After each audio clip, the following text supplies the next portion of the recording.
Today I messed up by going to someone's apartment on the first date. A few weeks ago, I, 29 female, matched with a girl, 30 female, who I'll refer to as Amy on a dating app. We hit it off well, and soon moved to texting. After some spicy text exchanges we planned a date for the coming weekend that included dinner and spending the night together doing all the things we talked about.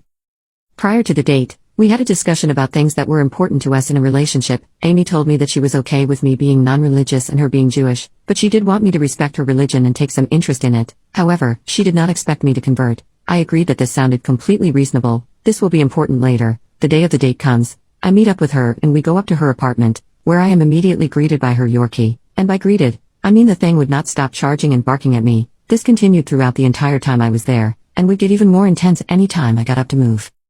All was going fine-ish until after dinner. We decided to play Mario Kart, and after Amy realized I was very good at it, she demanded I unlock all of the tracks for her while she sat back and watched. When I said no because I didn't want to sit there and awkwardly play video games by myself, she proceeded to have what felt like the beginning of a minor meltdown.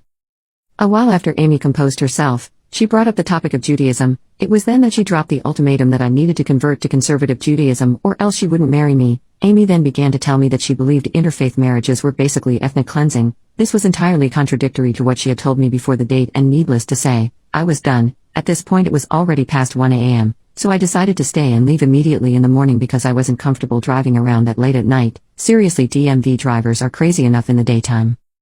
So bedtime comes and I go into her room to find that it reeks of dog piss and perfume. Turns out, she's too lazy to take her crazy Yorkie on walks, so she just lets it pee on puppy pads and covers up the stench with perfume. I go to bed, disappointed that nothing went as planned that night. The next morning, which also happens to be my birthday, I wake up at around 8 a.m. She's still fast asleep, but I can't get up or else the dog will go nuts. She sleeps in until nearly 11 a.m., so I'm laying there for hours unable to move, hungry, and needing to pee. As soon as she's up, I start packing up my stuff and getting the hell out of there, but not before the dog bites me on the upper calf. I get home and check my dating profile to see she unmatched me. No major loss there. We had discussed ghosting before the date and she told me how much it's happened to her. Gee, I wonder why. So I decided to do the right thing and text her to let her know this isn't going to work out. She texts back and has the audacity to say that I'm the issue for things not working out. Screw me for not wanting to change a major part of myself to fit the mold for the type of wife she wants, right?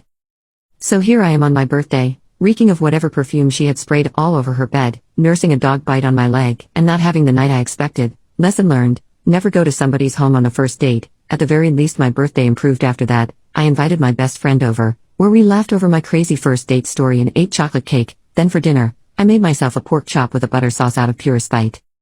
Update: I went to the doctor and they gave me a tetanus shot and antibiotics. I was able to contact Amy and she was at least cooperative enough to send the dog's vaccination documents, so no rabies shot for me. I realize now how messed up it was to stick around on that date as long as I did, but that's why we're here, isn't it? It was definitely a big mess up on my part, and I won't be that patient with someone again.